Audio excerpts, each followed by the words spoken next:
Welcome to the road to growth, success of an entrepreneur. We've raised the bar. Learn firsthand from successful business owners and create your own path to success. I'm going to show you how great I am. It's time to hit the road to growth with team lead of the Enriquez Group, Realtor Vinny.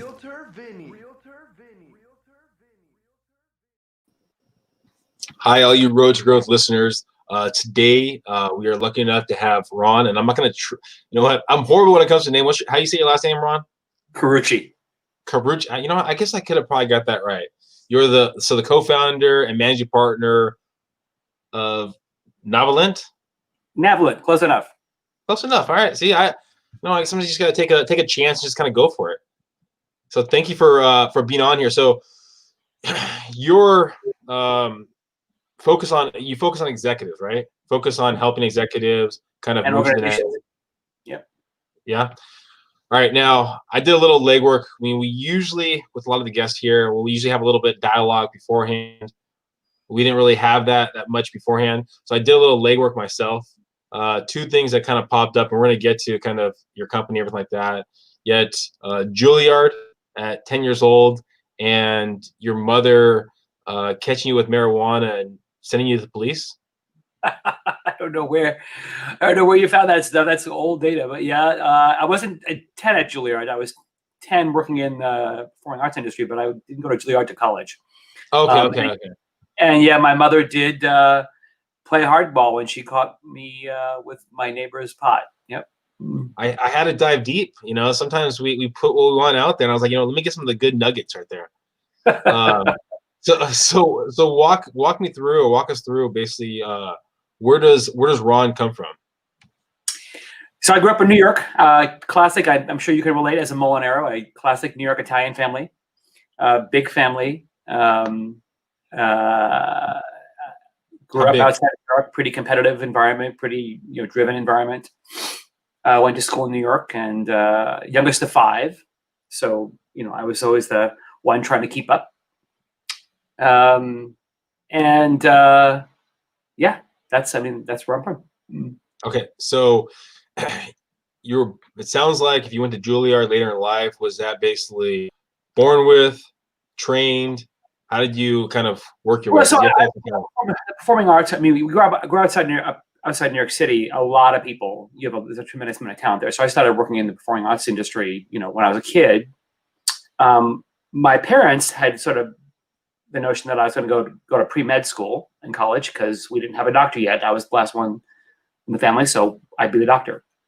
I had different ideas, and so was auditioning for a variety of schools, got into Juilliard, and didn't tell my parents till graduation day.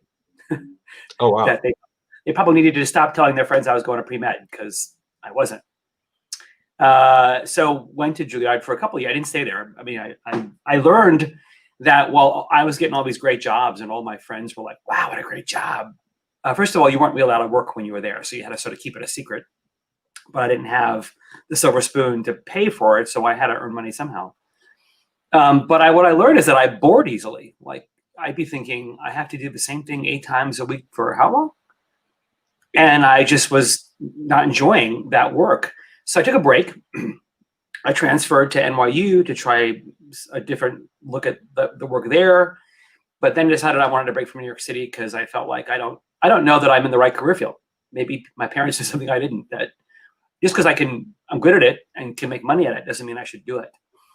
So I went and joined a global nonprofit organization that used a lot of mixed media to train and teach. They had contracts with the U.S. military and State Department in Europe.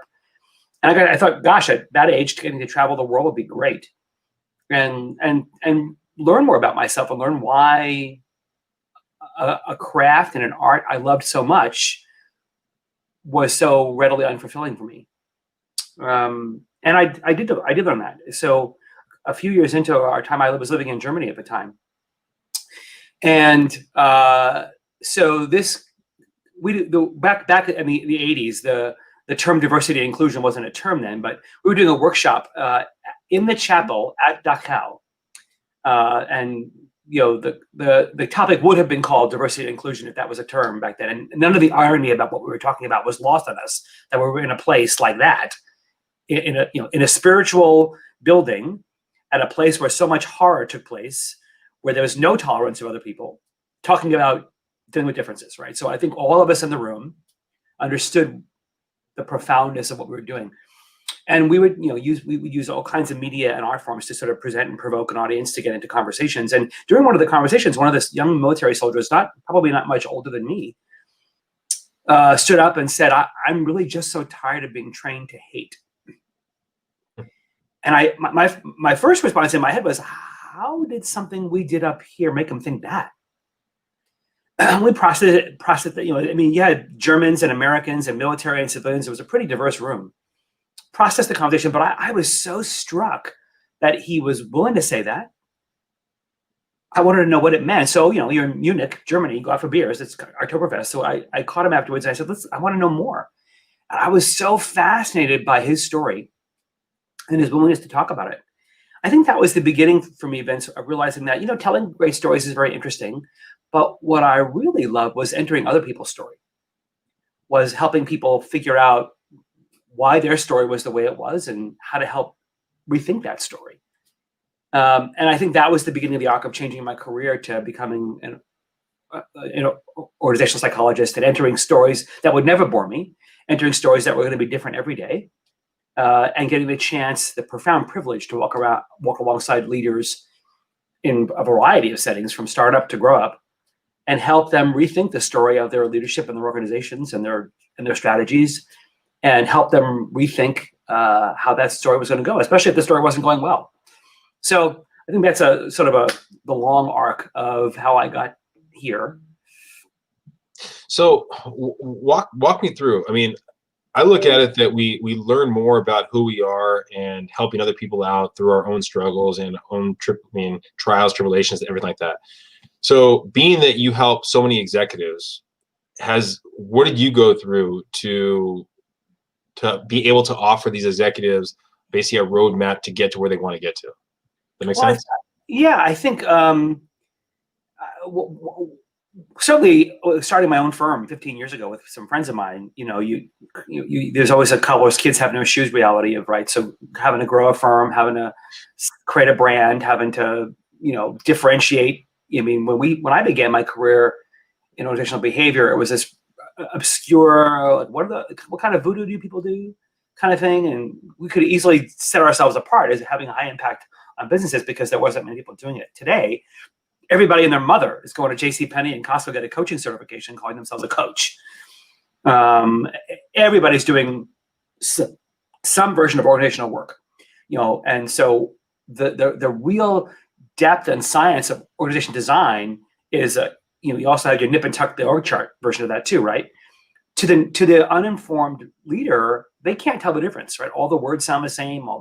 So we've had to go through some major disruption in our own industry to understand, okay, wait a minute. When I'm sitting in front of an executive and he's comparing me to those people and wondering what, they're so much cheaper than you. We were not prepared for what it meant to have to, withstand that kind of disruption. We've been through our own, rebranding. So some of what I can offer leaders comes from my own experiences as one. And some of it comes from my study of psychology and my understanding of human behavior and human suffering and, our own identity crisis of questioning ourselves and having to deal with self-doubt. And it comes from an enormous pattern library of, having worked with thousands of leaders and hundreds of organizations all over the world. You began to see the patterns and the stories and the ditches that replicate themselves. And so I can walk into an organization right now and talk to a leader, and within 5 minutes I know where this story is going. So when you got that first question, and just jump back into something you said about, well, these other coaches are a lower price. When you received that first question, or the first time you got that from an executive, did you have a response that you already kind of had in the chamber? How did that go? I had an obnoxious one. I was like, well, then you should hire them. And then in a year, call me after they ruin your business, which wasn't helpful. Yeah. How did that change over time? Now I have more empathy. I get that this is an uninformed buyer. And if there are people who really are shopping on price, I'm definitely the wrong firm for them. Right. But to their defense, they're looking at websites, they're looking at bios. Somebody in HR is helping them find folks and sending them here. Here's 5 links. And it all sounds the same. So how would they differentiate, right? So, certainly I've got some premier brands and some premier icons in our company. I've got some incredible executives who are willing to say, these are the guys you want. If you're about to take that hill, this is who you want next to you. But our theory is help first, sell later. So if I can stay true to that and just say, you know what, let's not talk about me. Let's talk about you. What do you want help for? Where are you feeling pain? What's keeping you up at night? What have you tried that's not worked? And inevitably, within a 45-minute conversation, I'm going to be able to add some value. I'm going to be able to say, yep, here's what other people have done or faced. Here's the kind of questions I bet that are keeping you up. Here's what I bet's going on in your staff meetings or your team meetings. And pretty quickly, I often get the question, wow, do you have a videotape playing in my office? Because I've seen the stories before. So I'll earn my credibility that way. And rather than saying, here's how I'm different or better than them, let you come to that conclusion yourself. And I fully appreciate saying, look, I'm not for everybody. So if we never speak again, I wish you the best. Pick whoever you want to pick, but please make sure you do the following, right? So I want to make sure I leave some compelling thoughts around, I know the problem you're facing. I know the kinds of missteps people tend to make when trying to solve them. Here's one free thought, that might help you spare some additional pain. All the best to you. And hold it with a loose hand. And that tends to make people believe I really have their best interest at heart. I'm not really just trying to sell them my shtick. So do you go for the signature after that initial consultation, or no? This is a big sale. I mean, when an executive in a very visible role is going to entrust the keys to their kingdom to you, that could be a 6-month sales cycle, right? To build a relationship. I mean, to help them find the courage to take on what they have to take on. So we're not selling cars. So, in fact, very often when someone will say to me, do you have after 1 or 2 conversations, do you have what you need to write a proposal? I'll say, nope. I need to talk to some of I need to hear the other people's versions of a story, because I'm sure yours is very interesting and I'm sure it's incomplete. Otherwise you wouldn't have to call me. So I need to hear what it is other people are not telling you.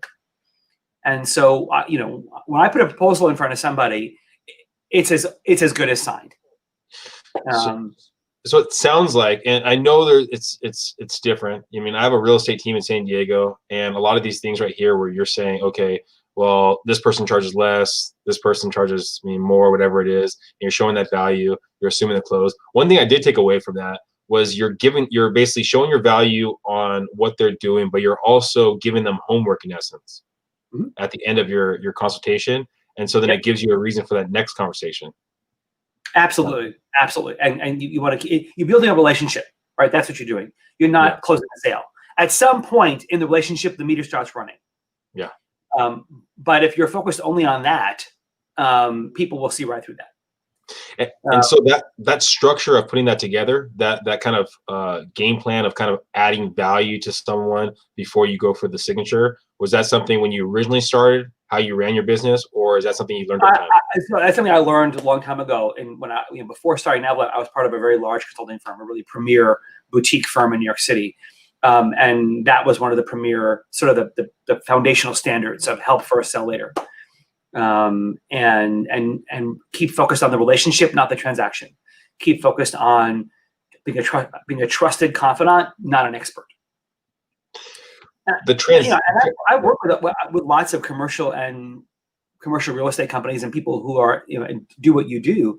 And what I often find fascinating about people in the real estate business is how they define what they're doing. Often tells you why they're not succeeding, right?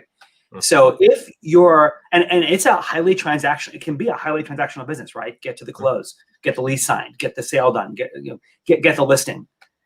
And the ones that do it really well just don't see it that way, right? You're helping people make some of the most profoundly difficult and life-changing decisions in their life. Yeah, I mean, and if you see yourself in that decision and doing everything you can to help people make a great decision, that's a very different approach to real estate than getting the close. Yeah, I mean, I look at it this way, that at least for residential real estate basically happens when life events happen, right? So we're dealing with people with life events, and so you're helping them through the process, building their roadmap. I mean, same thing what you're doing, but I mean, you're doing it on a a longer time frame. Now, when you're with the original firm before you transition over to your own company that you co-founded, what was that process like? When did you know that you actually wanted to build your own platform and not just stay under someone else's brand? I don't know that it was that, I think like many were the accidental entrepreneurs. To be in our field, to have gone to this firm was like your ticket puncher, right? If you gone, this was the Rolls Royce of our field. So when you were there, it was gold. The firm got sold. The man who founded it, who was one of the forefathers of our field, a brilliant man, and to be mentored by him. It was only about an 80, 90 person firm, so it was a nice intimate group, and we had high impact. And we were at the table with many of the world's greatest CEOs. He sold the company to a much bigger firm. And when it's sold, you're now part of a giant machinery, right? So you're in a classic professional services, finders, minders, grinders hierarchy. It's about you're obsessed about feeding the dinosaur and growing revenues, and it became less about the craft and more about the organization, and that just stopped being fun. So a couple of us thought, we love this work too much to have it go to participate in it that way. We don't now need this giant machinery here to do this work that we love. We can go do it on our own. We never said, let's go start a firm, right? We said, let's go do this on our own and do it together because we love each other and we love this work. We quickly realized we're going to need help. So as we launched off, we thought, we're going to have to hire people. So we sort of, clumsily navigated through how to grow the firm. But it was never with a sense of we want to build a great firm and brand. It was we want to do great work for clients and make a major difference in the stories of leaders who invite us to help them. That meant building a firm. So we sort of backed into building our brand and building our methodologies and building our tools and figuring out. And it's a purely lifestyle firm. We never wanted to be the highly leveraged firm, typical professional services that exploits people and makes a lot of money on their backs, because that just incents such bad behavior on the part of consultants when they're sitting there counting their hours and their billables at the client. So we have a pretty aggressive economic model that really incents doing great work. So anyway, we now after 16 years doing it, I think we're sort of starting to get the hang of it. When you're looking at the original co-founders, how many people were in that group? Three. Now, there becomes an idea, I guess, of economies of scale, right? When you're a bigger corporation. I know you said the past company you're with was around 80 people or so, right? Yet there was probably some, at that level, they probably had an HR director, maybe, right? So when you're looking at, we're going to transition this over to our own company and start looking at the positions that they had at the company you're leaving, how do you know which is vital to bring over, where you can trim the fat to actually make it? I think, every entrepreneur has to figure out what scaling means for their business, right? And first of all, scale your competitive work, scale what it is people want to buy, and then figure out what is every entrepreneur. And this is whenever I work with startup firms or young companies, it's one of the most difficult transitions entrepreneurs make from startup to grow up. They just struggle with letting go of themselves and their own identity as a mix. But so whenever I ask them, what's your strategy? I really get I get the mission and vision and values. I get the business plan for the VC. I get some counterfeit, but why would somebody pick you over their person down the street doing this? What makes you special or different? They don't answer it, right? So most entrepreneurs don't understand how to really define differentiation and how to invest disproportionately in those capabilities that make them different. They just sort of get bodies in and they hire people to do the work they don't want to do. But they don't really think about how to set up a competitive machine that can scale. The second thing is scalability, right? So the issue of where's the work go? All your cost is in your necessary work, right? So your competitive work is the secret sauce. You need maximum impact there, but the vast majority of the work at any company is necessary. Keeps the lights on, keeps you out of jail, keeps you in compliance, and that's maximum efficiency. You're not going to get paid any more to do it better than anybody else, but you need to do it for the least amount of cost with some degree of quality. people don't know what that work is. So they just start throwing bodies at problems, or you can hear the seams ripping. Many entrepreneurs grow their companies without scaling them. So you get to you're the proverbial $50 million company trapped in the body of a $10 million organization, right? Or you're the proverbial $200 million company trapped in the body of a $50 million organization.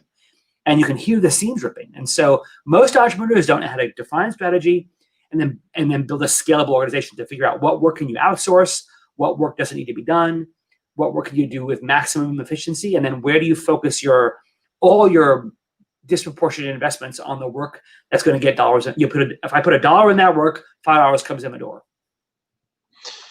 Being that you coach, you train executives, right? You're helping companies grow to the next level. It would seem like you would get hands-on knowledge on a daily basis, what not to do, what to do with your own company when you're building that firm. Was there things that you learned today that you're like, I wish I would have known this when we originally started 15 years ago? Oh gosh, I mean, listen. What company doesn't have the cobbler's kids have no shoes syndrome? What real estate agent have you ever seen do a good job buying their own house? Yeah, right? Exactly. Right. It's just the reality of you're so fixated on what you're doing that you're so busy working in your business you can't work on your business. Yeah. So the issue of marketing.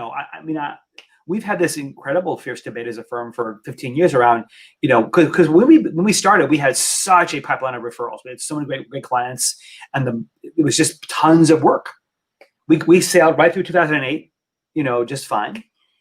But then we got over-indexed on a couple of large clients, and then who went defunct.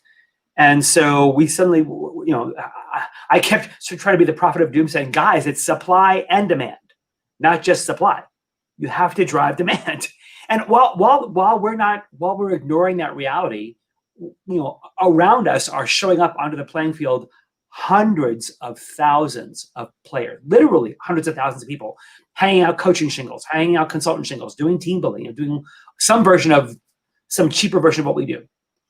And this and with better websites and glitzier marketing and very expensive videos and great, basically crappy content that beautifully packaged. And so we had to begin the long, arduous arc, probably about 5-6 years ago, of saying we got to get in the game here. It doesn't matter how brilliant or how exceptional we think we are at this work. If people can't find us or can't tell us apart, it's useless. So fast forward 6 years, and I do think that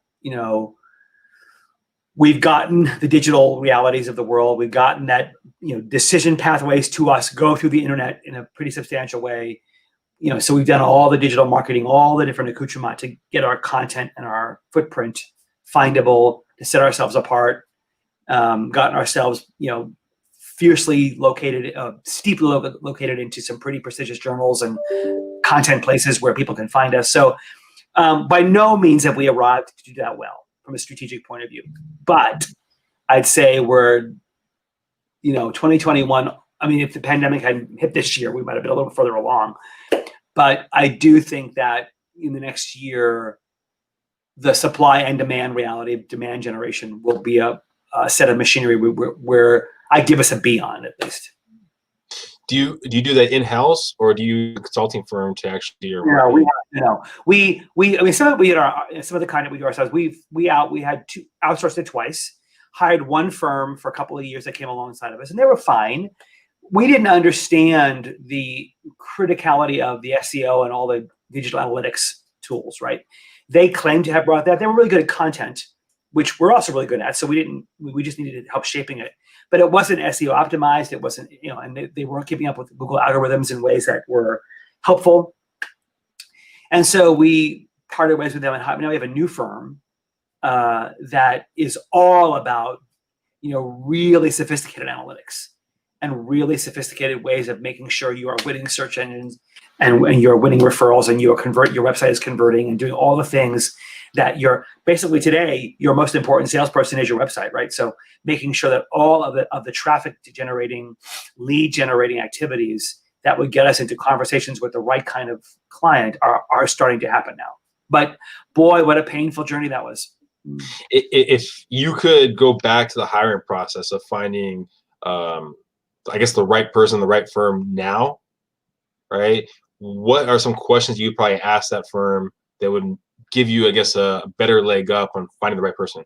Yeah, I think the firm we had the first time, they were the right firm for that time. We just didn't recognize that the things that they thought they were good at, they weren't. Right. Okay. The clue was we once again did an amazingly major overhaul of our website, and our traffic went in the toilet. No. And it stayed there, like it was, flatlined. And we're like, our traffic had been great. Our authority ranking had been great. A domain authority is a huge issue for Google, right? And we had fought and hard won levels of domain authority, and now it's flatlined. So that was our first clue to go, what the heck? But we weren't smart enough to pull the trigger. Then go, okay, wait a minute, something's wrong here, and we need to fix this quickly. So that went on too long. So we were just naive. We were just uninformed. That's not our world, right? How the digital world of the internet, which is, we all know, is a lawless place of dumb sometimes, and the ever by the minute changing algorithms, and how Google ranks you and how Google rates you, and all the different ways you show up in somebody's world on social media, on digital media, through email, all the different channels to get to people, is a really, complex and very sophisticated world to get the machinery and the components right and in the right balance. We were wildly naive about how much it took to be even mediocre at that, much less good at it.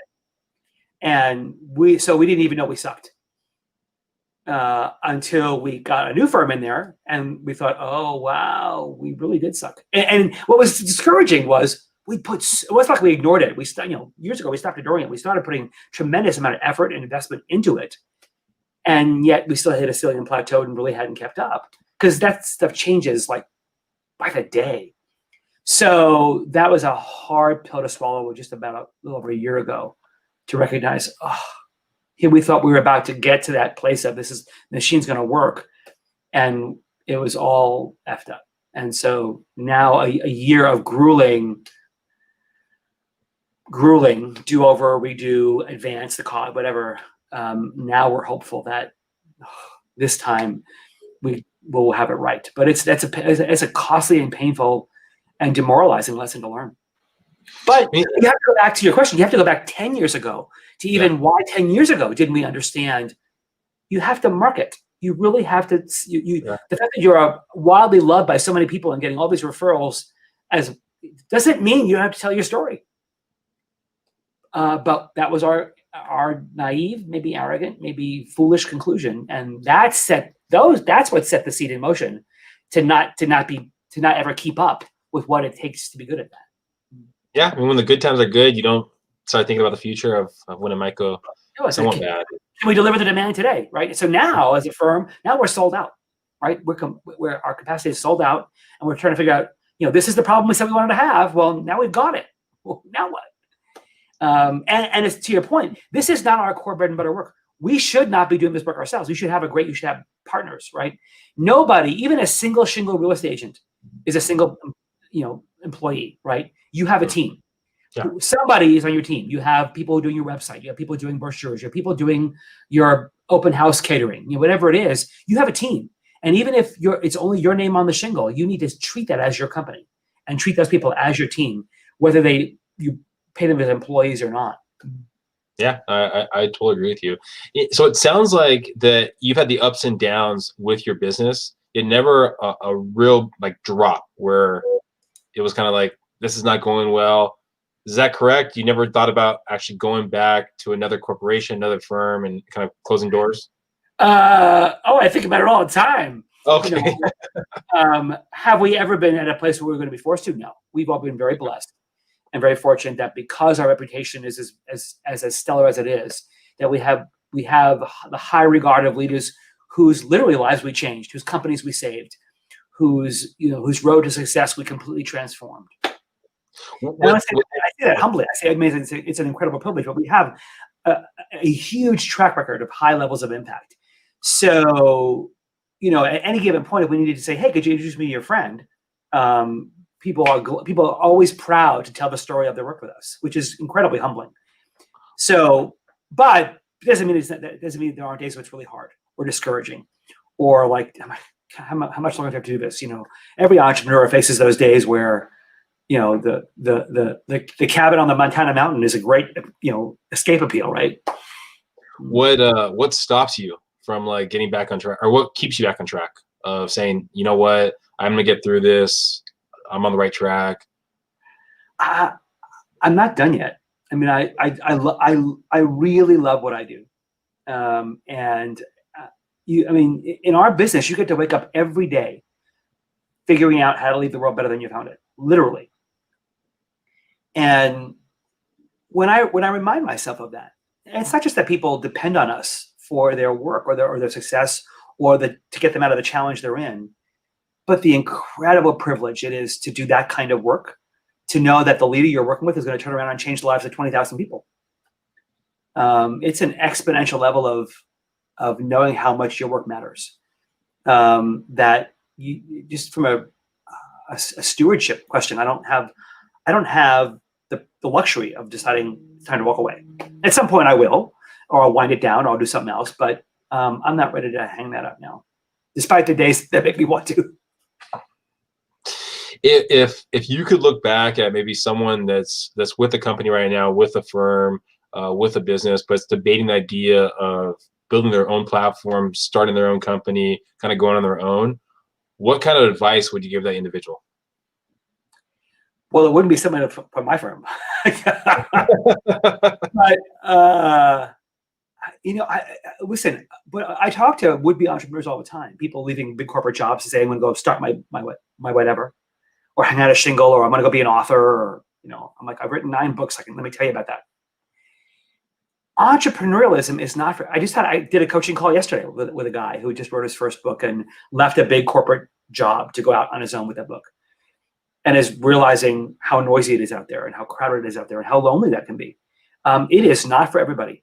Being an entrepreneur is not for everybody. It's not for the faint of heart. Even if you have a great idea, a great product, a great service, and that you're super talented, it doesn't mean you can build a business around all that, right? Or that you should. And so I encourage people who are thinking about making that leap to really do some soul searching, like 6 months of soul searching and talking to other entrepreneurs in the journey, talking to other people who do what they do, really doing some competitive analysis to understand what are you really up against here to generate revenue off this idea? How do you know it's feasible? How do you know you have minimal viable product or service? How do you know you have the emotional fortitude to go the distance in the dark times? That's not a leap you should make lightly, but many people do. I mean, here's the problem, right? The internet has told us you can be an overnight success. Yeah. We see so much bad stories. Anybody who's done it knows that it really actually takes 10 years to be an overnight success. And so if you think that there's an instant, every time I hear somebody, I often will sit in on, I have some VC groups that I work with, and I'll sit in on their pitches to help them make some choices. And I hear that we're going to be the Uber of, and I'm like, walk away. That's the person you don't want to be putting money into, right? Because they're just wildly diluted and have an overinflated sense of their own importance and talent.